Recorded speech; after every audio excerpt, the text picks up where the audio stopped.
വിശുദ്ധ വിർജീനിയയുടെ ജീവചരിത്രത്തിൻ്റെ 2ാമത്തെ എപ്പിസോഡിലേക്ക് എല്ലാവർക്കും സ്വാഗതം. ഈ കഥയുടെ 1ാം ഭാഗം കാണാൻ വിട്ടുപോയിട്ടുള്ളവർക്കായി അതിൻ്റെ ലിങ്ക് താഴെ ഡിസ്ക്രിപ്ഷൻ ബോക്സിൽ നൽകിയിട്ടുണ്ട്. അത് കണ്ടതിന് ശേഷം ഇത് കാണുകയാണെങ്കിൽ കഥ കൂടുതൽ വ്യക്തമായി മനസ്സിലാക്കാൻ സാധിക്കും. അനാഥത്വം. വിർജീനിയ ലോകജീവിതം അവസാനിപ്പിച്ച് സന്യാസ വഴിയിലേക്ക് കടക്കാനുള്ള ദിവസങ്ങൾ എണ്ണി സന്തോഷത്തോടെ കഴിയുമ്പോഴാണ് ദൈവം അവളുടെ അമ്മയെ തിരികെ വിളിക്കുന്നത്.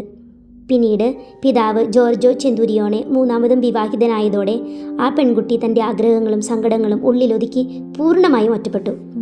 അതിനിടയിൽ പിതാവിൻ്റെ നിർദ്ദേശപ്രകാരം അവിടുത്തെ വേലക്കാരികൾ അവളുടെ മനസ്സിലേക്ക് വിവാഹകാര്യം നിരന്തരം കുത്തിവെക്കാൻ ശ്രമിച്ചുകൊണ്ടിരുന്നു. പ്രഭു കുടുംബത്തിലെ പെൺകുട്ടികൾക്ക് സ്വന്തമായി ഒരിഷ്ടമോ അനിഷ്ടമോ ഇല്ല. പിതാവിൻ്റെ തീരുമാനമാണ് അവരുടെയും തീരുമാനം. തൻ്റെ മകൾ ആ ചിന്തയിലേക്ക് മാറിയെന്ന് ജോർജോയ്ക്ക് ബോധ്യപ്പെട്ടപ്പോൾ അദ്ദേഹം അവളെ അരികിലേക്ക് വിളിച്ചു പറഞ്ഞു, വിർജീനിയ, ഞാൻ നിന്റെ വിവാഹം ഗാസ്പറെ ബ്രച്ചലിയുമായി ഉറപ്പിച്ചു. പിതാവിൻ്റെ ആ വാക്കുകൾ അവളുടെ ഹൃദയത്തെ ആഴത്തിൽ മുറിപ്പെടുത്തി. അവൾ പൊട്ടിക്കരഞ്ഞുപോയി.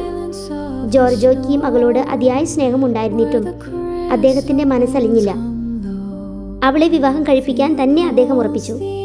വിർജീനിയയുടെ പ്രതിശ്രുത വരനായ ഗാസ്പറെ ഗ്രിമാൽദി ബ്രച്ചല്ലി ഒരു കുലീന കുടുംബത്തിലെ അംഗം എന്നതിലുപരി വലിയ ധനികൻ കൂടിയായിരുന്നു.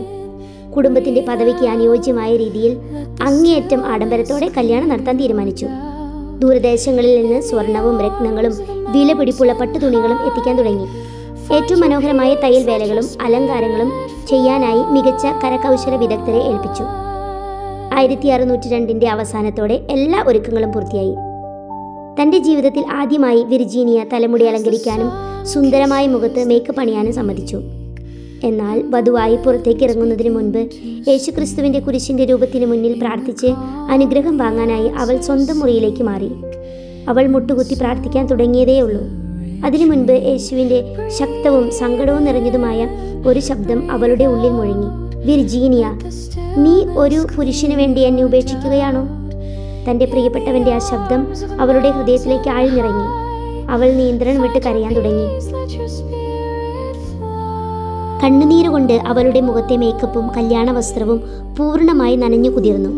പുറത്ത് എല്ലാവരും തനിക്കായി കാത്തിരിക്കുകയാണെന്ന കാര്യം പോലും അവൾ മറന്നുപോയി. ഏറെ വൈകിയിട്ടും വധുവിനെ കാണാത്തതുകൊണ്ട് വിഷമിച്ച തോഴിമാർ മുറിയിലെത്തിയപ്പോൾ കണ്ടത് കുരിശിൽ കെട്ടിപ്പിടിച്ച് പൊട്ടിക്കരയുന്ന വിർജീനിയയാണ്. എന്താണ് ഇത്ര വലിയ സങ്കടമെന്ന് ചോദിച്ചപ്പോൾ അവൾ മറുപടി നൽകി, ദൈവത്തെ ഉപേക്ഷിച്ച് ഒരു മനുഷ്യൻ്റെ കൂടെ പോകേണ്ടി വരുന്നതോർത്താണ് ഞാൻ കരയുന്നത്. അവളുടെ വളർത്തമ്മയുടെ സഹോദരിയായ ജെറോനിമ അവളെ ആശ്വസിപ്പിക്കാൻ ശ്രമിച്ചു. വിവാഹം എന്നത് യേശുക്രിസ്തു സ്ഥാപിച്ച ഒരു വിശുദ്ധമായ കുദാശയാണെന്ന് അവർ അവളെ പറഞ്ഞ് മനസ്സിലാക്കാൻ നോക്കി. ഒടുവിൽ തണുത്ത വെള്ളത്തിൽ മുക്കിയ തുവാലകൾ കൊണ്ട് അവർ അവളുടെ മുഖം തുടച്ചു. അതോടെ അവളുടെ മുഖത്തുണ്ടായിരുന്ന മേക്കപ്പും ചായങ്ങളും എല്ലാം മാഞ്ഞുപോയി. അവളുടെ യഥാർത്ഥ മുഖവും ആത്മീയമായ ആത്മാവും മാത്രം അവിടെ അവശേഷിച്ചു.